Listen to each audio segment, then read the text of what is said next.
Screen presenting Kingsman the secret service. कहानी की शुरुआत मिडल ईस्ट 1997 से होती है, जहां सीक्रेट सर्विस के एजेंट एक मिशन पर होते हैं। वो लोग एक टेररिस्ट को पकड़ लेते हैं। इसमें से एक एजेंट जिसका नाम हैरी हर्ट है, वो टेररिस्ट से पूछताछ करना शुरू करता है। तभी वो लोग टेररिस्ट के मुंह में ग्रेनाइट की पिन देखते हैं। हैरी का एक साथी जिसका नाम ली है, वो हैरी को धक्का देकर खुद उस टेररिस्ट पर कूद जाता है और एक्सप्लोजन को कवर करता है। वो अपने साथियों को बचाने के लिए खुद शहीद हो जाता है। अब उसकी मौत के बाद हैरी ली के घर जाता है और उन्हें बताता है कि मिशन के दौरान ली की मौत हो गई। वो ली की वाइफ को एक लॉकेट देते हुए कहता है कि इसके पीछे एक नंबर है, अगर फ्यूचर में आपको कभी भी किसी भी चीज की जरूरत हो तो इस नंबर पर कॉल करना। पर ली की वाइफ वो लेने से मना कर देती है। इसीलिए हैरी वो लॉकेट ली के बेटे जिसका नाम एग्जी है उसे दे देता है और कहता है कि इसका और अपनी मॉम का ख्याल रखना। अब कहानी 9 साल आगे बढ़ती है, जहां पर हमें एक प्रोफेसर को दिखाया जाता है जिन्हें कुछ लोगों ने किडनैप कर रखा है। प्रोफेसर काफी अच्छे मैथमेटिशियन और कंप्यूटर कोडर हैं। तभी वहां पर किंग्समैन सर्विस, जो कि एक एजेंसी है, उसका एक एजेंट आ जाता है और वहां बहुत सफाई से सभी किडनैपर्स को मार देता है। वो वहां रखी एक ड्रिंक पीने लगता है। ये सब देखकर प्रोफेसर को तसल्ली मिलती है। तभी कोई दरवाजा खटखटाता है। जैसे ही एजेंट दरवाजे के पास पहुंचता है, उसकी मौत हो जाती है। यहाँ पर एक लड़की खड़ी होती है जिसका नाम गजेल है। गजेल के दोनों पैर तलवार की तरह होते हैं। गजेल दरवाजा खोलती है और यहाँ दरवाजे के पीछे से वैलेंटाइन आता है। गजेल वैलेंटाइन के लिए ही काम करती है। वहीं दूसरी तरफ हमें किंग्समैन सीक्रेट सर्विस के ऑफिस को दिखाया जाता है। वहाँ के हेड आर्थर और हैरी बाकी सभी से कहते हैं कि हमें एक नए एजेंट की जरूरत है। मीटिंग खत्म होते वहाँ पर मर्लिन आता है। ये सब लोग प्रोफेसर के बारे में बात करते हैं। इन्हें लगता है कि प्रोफेसर की किडनैपिंग के पीछे जरूर कोई बड़ी वजह है, पर वो वजह क्या है इन्हें इस बारे में कुछ नहीं पता। इसके बाद हमें एग्जी को दिखाया जाता है जो अब 17 साल का हो चुका है और आज भी उसके पास वो लॉकेट है जो उसे हैरी ने आज से कई साल पहले दिया था। एग्जी की जिंदगी अब पूरी तरह से बदल चुकी है। उसकी मॉम ने दूसरी शादी कर ली। उसके सौतेले पिता और सौतेला भाई एग्जी को बिल्कुल भी पसंद नहीं करते। वो हमेशा उसे ऑर्डर देते रहते हैं। ऐसे एक दिन एग्जी अपने दोस्तों के साथ ड्रिंक कर रहा होता है। तभी वहां पर कुछ लड़के आकर उन्हें परेशान करने लगते हैं, पर एग्जी और उसके दोस्त वहां से निकल जाते हैं। बाहर आकर एग्जी अपने दोस्तों को कार की चाबी दिखाता है जो उन्हीं लड़कों के लीडर की थी जो उन्हें बार के अंदर सता रहे थे। एग्जी और उसके दोस्त कार में बैठ जाते हैं और उस कार को पूरी तरह से नष्ट कर देते हैं। इस वजह से एग्जी को जेल हो जाती है। एग्जी के पास इस दुनिया में कोई भी ऐसा नहीं है जो उसे जेल से छुड़वा सके, इसीलिए वो उस नंबर पर कॉल करता है जो कि उसके लॉकेट के पीछे है और थोड़ी देर में उसे छोड़ दिया जाता है। जब वो बाहर आता है तो देखता है कि उसके सामने हैरी खड़ा है। हैरी उसे बताता है कि उसी ने उसे जेल से छुड़ाया है और वो लॉकेट जो उसके पास है वो भी उसी ने दिया है। अभी दोनों के दोनों बातचीत करने के लिए एक होटल में जाते हैं। तभी वहां पर हैरी का सौतेला भाई और उन्हीं लड़कों का लीडर आ जाता है जिसकी कार एग्जी ने अपने दोस्तों के साथ मिलकर पूरी तरह से नष्ट कर दी थी। वो लोग हैरी को वहां से जाने के लिए कहते हैं क्योंकि उन्हें एग्जी से अपना बदला लेना है, और हैरी दरवाजा बंद कर देता है और उन सभी को बहुत बुरी तरह से मारता है। हैरी के पास कुछ ऐसे हथियार होते हैं जो शायद ही पहले किसी ने देखे हों। एग्जी इन सब हथियारों को देखकर हैरान हो जाता है और हैरी उसे गुस्से से कहता है कि तुम इसके बारे में किसी को नहीं बताओगे।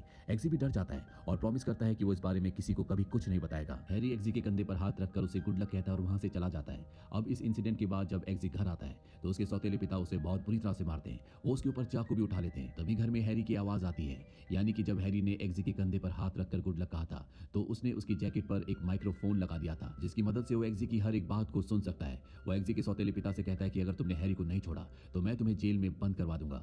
ये सुनकर एग्जी के पिता उसे छोड़ देते हैं और अब एग्जी हैरी से मिलने के लिए एक टेलर शॉप में जाता है। वहाँ एक कमरा होता है जो लिफ्ट की तरह काम कर रहा होता है। हैरी एग्जी को यहाँ पर किंग्समैन द सीक्रेट सर्विस के बारे में बताता है। वो बताता है कि किंग्समैन एक सीक्रेट सर्विस है जो कि अमेरिका में होने वाले अटैक्स को रोकती है। असल में हैरी एग्जी को एक एजेंट बनाना चाहता है। एग्जी के पास कुछ भी काम नहीं है, इसीलिए वो मान जाता है। उस लिफ्ट से नीचे आने के बाद हैरी एग्जी को एक कैप्सूल में ले जाता है और कैप्सूल के जरिए वो लोग किंग्समैन सीक्रेट सर्विस के हेड ऑफिस में पहुंच जाते हैं। वहां इनकी मुलाकात मर्लिन से होती है। मर्लिन एग्जी को 8 और कैंडिडेट से मिलवाता है जो सब के सब एजेंट बनना चाहते हैं, पर इन्हें बताया जाता है कि इनमें से सिर्फ एक कोई चुना जाएगा। ये एक इम्तिहान है जो बहुत ही खतरनाक है जिसमें इनकी जान भी जा सकती है। वहीं दूसरी तरफ प्रोफेसर को दिखाया जाता है जिन्हें वैलेंटाइन ने छोड़ दिया। वो अपनी नॉर्मल जिंदगी जी रहे हैं। हैरी उनके पास पूछताछ करने जाता है कि वो इतने दिन कहाँ थे, उन्हें किसने किडनैप किया था, पर प्रोफेसर उसे कुछ भी बताना नहीं चाहते। हैरी प्रोफेसर का कान पकड़ लेता है और तभी उनका चेहरा ब्लास्ट हो जाता है। इस ब्लास्ट में हैरी बुरी तरह जख्मी हो जाते हैं और बेहोश हो जाते हैं और अब किंग्समैन एजेंसी में ही हैरी का इलाज शुरू किया जाता है। वहीं वैलेंटाइन को दिखाया जाता है जो प्राइम मिनिस्टर और प्रिंसेस को अपने घर इनवाइट करता है। वो प्राइम मिनिस्टर को अपना एक आइडिया बताता है जो आइडिया प्राइम मिनिस्टर को अच्छा लगता है। प्राइम मिनिस्टर उसकी बात पर अग्री हो जाते हैं, पर प्रिंसेस टिल्डा नहीं मानती।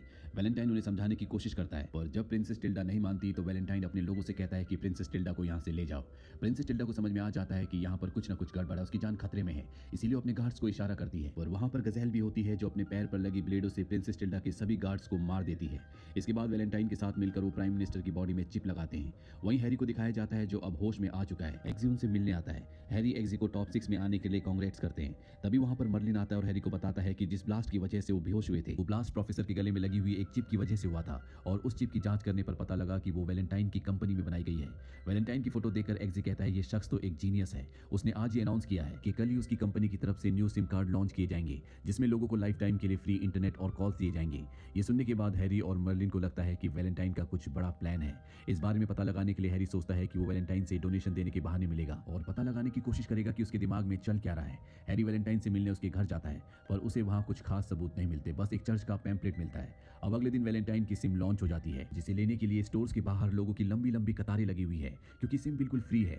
वहीं अब 9 कैंडिडेट्स में से मात्र 3 कैंडिडेट्स बचे हैं और इन तीनों में से एक ही किंग्समैन का एजेंट बन सकता है। इन 3 कैंडिडेट्स में से एक एक्सी भी होता है। इन तीनों को एक टास्क दिया जाता है जिसमें इन्हें एक बार में जाके एक लड़की को इंप्रेस करना है। जब ये तीनों बार में जाते हैं तो तीनों बेहोश हो जाते हैं। एक्सी की जब आंखें खुलती है तो वो एक रेल की पटरी पर बंधा हुआ होता है। उसके सामने एक शख्स होता है जो उससे उसकी एजेंसी के बारे में पूछता है लेकिन एक्सी उसे कुछ भी नहीं बताना चाहता। अगले पल एक्सी देखता है कि सामने से एक ट्रेन आ रही है। वो आदमी उससे फिर पूछता है लेकिन एक्सी उसे कुछ नहीं बताता। ट्रेन एक्सी के ऊपर से निकल जाती है। ट्रेन के जाने के बाद दिखाया जाता है कि एक्सी पूरी तरह से सही सलामत होता है। दरअसल जब ट्रेन ऊपर से गुजरी थी तो पटरी को नीचे कर दिया गया था जिससे एक्सी की जान बच गई होती है। अब हैरी उसके पास आता और उसे बताता है कि ये भी टास्क का एक हिस्सा था। इस टास्क को एक्सी ने और एक दूसरी लड़की जिसका नाम रॉक्सी होता है, इन दोनों ने पास किया होता है। इन दोनों को इसी टास्क के दौरान एक डॉग चुनने के लिए भी कहा गया था जिसे इन्होंने खुद अपने साथ बड़ा किया था और फाइनल टास्क में इन्हें अपने उसी डॉग को गोली मारनी होती है। रॉक्सी तो अपने डॉग को मार देती है लेकिन एक्सी अपने डॉग को नहीं मार पाता, इसीलिए वो फाइनल टास्क में हार जाता है और रॉक्सी को एजेंट बना दिया जाता है। हैरी को जब ये बात पता चलती है तो उसे बहुत गुस्सा आता है। वो एक्सी को अपने घर पर बुलाता है और उस पर बहुत गुस्सा करता है। इन दोनों की बात चली रही होती है तभी वहां पर मर्लिन आता है। वो हैरी को बताता है कि वैलेंटाइन चर्च में कुछ करने वाला है पर उन्हें नहीं पता कि उसका प्लान क्या है। इसलिए हैरी उसका प्लान जानने के लिए चर्च पहुंच जाता है जहां पर बहुत सारे लोग होते हैं। वो सब किसी मुद्दे पर बात कर रहे होते हैं पर अचानक सभी लोग बहुत ज्यादा गुस्सा करने लगते हैं। इतना ही नहीं, वो लोग एक दूसरे को मारने भी लगते हैं। हैरी भी उन्हीं में शामिल था और वो भी बहुत सारे लोगों की जान ले लेता है। असल में वैलेंटाइन ने उसकी लॉन्च की गई सिम कार्ड चेक करने के लिए यहाँ पर लोगों को बुलाया था। उसने जो सिम कार्ड बनाया है उसमें से कुछ ऐसी रेडिएशन निकलती है जिस वजह से इंसानों को बहुत गुस्सा आता है और वो अपने आसपास के लोगों को मारने लगते हैं। चर्च में जब सिम का असर खत्म होता है तो हैरी को अंदाजा होता है कि उसने कितने मासूम लोगों की जान ली है। हैरी को वैलेंटाइन का सारा प्लान समझ में आ जाता है। मर्लिन और एक्सी भी कंप्यूटर पर ये सब कुछ देख रहे होते हैं। असल में वैलेंटाइन का प्लान था कि वो दुनिया को खत्म कर देगा। उसने कुछ ऐसे लोगों को चुन रखा था जो जिंदा रहेंगे। ये सब के सब बहुत अमीर लोग होते हैं। वैलेंटाइन दुनिया से ग्लोबल वार्मिंग को खत्म करना चाहता है और जितने कम लोग इस दुनिया में रहेंगे उतनी ग्लोबल वार्मिंग कम होगी। इसीलिए चर्च में आज उसने बहुत सारे लोगों को बुलाया था।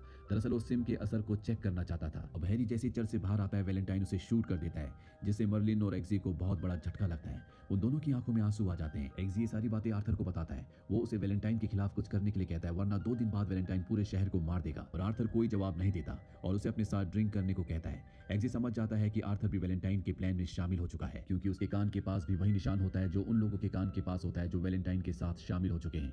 आर्थर एक्सी को ड्रिंक पीने के लिए देता है। दरअसल उसने ड्रिंक में जहर मिला दिया होता है पर एक्सी पहले इस बात को भांप चुका था और वो अपना ग्लास बदल देता है जिस वजह से आर्थर की मौत हो जाती है। अब इसके बाद एक्सी आर्थर के कान के पीछे से वो चिप निकाल लेता है जिससे उसे पता चलता है कि ये चिप लोगों के मोबाइल से कनेक्टेड है। एक्सी चिप मर्लिन और रॉक्सी के पास ले जाता है। ये तीनों मिलकर प्लान करते हैं कि वो वैलेंटाइन को उसके मकसद में किसी भी कीमत पर कामयाब नहीं होने देंगे। मर्लिन रॉक्सी को कहता है कि मैं तुम्हें बलून शिप के जरिए स्पेस में भेजूंगा जहां जाकर तुम्हें सैटेलाइट को तबाह करना होगा जिसके जरिए वैलेंटाइन उसकी सिम कार्ड्स को सिग्नल देता है। अगर वो सैटेलाइट तबाह हो गई तो वैलेंटाइन की सिम कार्ड किसी काम की नहीं होगी। मर्लिन को आर्थर के फोन के जरिए ये भी पता चलता है कि वैलेंटाइन जिन लोगों को जिंदा रखने वाला है उसने उन सभी लोगों के लिए खुफिया जगह बनाई है। वो उन्हें दुनिया के अंत होने तक वहीं सुरक्षित रखेगा। मर्लिन एक्सी को कहता है कि तुम्हें आर्थर की जगह उस खुफिया जगह पर जाना होगा और वैलेंटाइन का सिस्टम हैक करना होगा जिसमें मैं तुम्हारी मदद करूंगा। एक्सी भी आर्थर बनकर उस खुफिया जगह पहुंच जाता है जहां पहुंचकर वो मर्लिन की मदद से वैलेंटाइन के सिस्टम को हैक कर लेता है। अब मर्लिन के हाथों में वैलेंटाइन के सिस्टम का पूरा कंट्रोल है। वो उसके सिस्टम को यूज कर सकता है पर तभी कोई एक्सी की गर्दन पर चाकू रखता है। वो और कोई नहीं बल्कि चार्ली होता है जो एक्सी के साथ उसकी ट्रेनिंग में था। वो सभी को एक्सी की सच्चाई बता देता है कि ये एक एजेंट है। अब 16 मिनट में पूरी दुनिया पर वैलेंटाइन की सिम का असर होने वाला है पर जब वैलेंटाइन को पता चलता है कि एक्सी उसकी खुफिया जगह तक पहुंच गया है तो टाइमर को 16 मिनट की जगह 2 मिनट पर सेट कर देता है। वहीं रॉक्सी को दिखाया जाता है जो अब सैटेलाइट तक पहुंच चुकी है। वो सैटेलाइट को नष्ट कर देती है इसीलिए 2 मिनट बीत जाने के बाद भी किसी भी इंसान पर सिम का असर नहीं होता। एक्सी किसी तरह सोल्जर से लड़ते हुए अपने प्लेन में आता है पर तभी मर्लिन उसे बताता है कि वैलेंटाइन किसी दूसरी सैटेलाइट के जरिए कनेक्शन बनाने की कोशिश कर रहा है। अगर उसने ऐसा कर लिया तो इस दुनिया को खत्म होने से कोई भी नहीं रोक सकता। वो सभी लोग मारे जाएंगे जिनके पास सिम है। मर्लिन एक्सी को कुछ हथियार देकर वापस अंदर जाने के लिए कहता है। अंदर आने के बाद एक्सी वैलेंटाइन के सोल्जर्स के बीच फंस जाता है। पर तभी एग्जी को याद आता है कि वैलेंटाइन जिन लोगों को भी जिंदा रखने वाला था उसने उन सभी के गले में एक चिप लगाई है, जैसे कि प्रोफेसर के गले में थी, जो ब्लास्ट हो गई थी। वो मर्लिन से पूछता है क्या तुम उस चिप के सिस्टम को हैक करके उसे ब्लास्ट कर सकते हो। मर्लिन कहता है कि हाँ मैं ऐसा कर सकता हूँ, और वो तुरंत ही उन चिप को एक्टिवेट कर देता है। कुछ ही देर बाद वहां पर सभी लोग ब्लास्ट होना शुरू हो जाते हैं। उनमें वैलेंटाइन के सोल्जर्स भी मौजूद होते हैं क्योंकि उनके गले में भी वो चिप थी। एग्जी को यहाँ पर प्रिंसेस टिल्डा भी मिलती है, जिसे देखकर वो पहचान जाता है कि ये प्रिंसेस टिल्डा है जो लापता थी। मर्लिन बताता है कि वैलेंटाइन दूसरी सैटेलाइट के साथ कनेक्शन जोड़ने वाला है। वैलेंटाइन के सभी साथी मारे जा चुके हैं, बस अब उसकी एक ही साथी है जिसका नाम गज़ेल है। वैलेंटाइन दूसरी सैटेलाइट के साथ सिग्नल जोड़ देता है, जिससे पूरी दुनिया में अफरा तफरी मच जाती है। लोग एक दूसरे को मारने लगते हैं, जिसमें बहुत सारे लोगों की जान चली जाती है। मर्लिन एग्जी को बताता है कि जिस सैटेलाइट के साथ उसने कनेक्शन जोड़ा है वो उसके हाथ से कंट्रोल हो रही है। अगर वो उसके हाथ को वहां से हटा देगा तो सब कुछ रुक जाएगा। एग्जी तुरंत वैलेंटाइन को मारने जाता है, पर गज़ेल बीच में आ जाती है। वो एग्जी पर हमला कर देती है। इन दोनों के बीच में लड़ाई शुरू हो जाती है। गज़ेल उसके पैरों से एग्जी को मारने की कोशिश करती है, पर एग्जी बच जाता है। एग्जी ने जो जूते पहने होते हैं वो एजेंट्स के खास जूते होते हैं जिनमें जहरीले चाकू होते हैं। इससे वो गज़ेल पर हमला करता है। वो और गज़ेल के हाथ पर लग जाता है, जिससे उसके पूरे शरीर में जहर फैल जाता है और उसकी मौत हो जाती है। इसके बाद एग्जी गज़ेल के नकली पैर वैलेंटाइन की तरफ फेंकता है। गज़ेल के पैर वैलेंटाइन की बॉडी के आर पार हो जाते हैं और इस तरह से वैलेंटाइन का भी अंत हो जाता है। एग्जी ने पूरी दुनिया को बचा लिया है। इसके बाद वो प्रिंसेस टिल्डा का दरवाजा खोलता है और वो प्रिंसेस टिल्डा को लेकर वहां से निकल जाता है। तो ये थी पूरी कहानी किंग्समैन की। इसका सेकंड पार्ट भी है।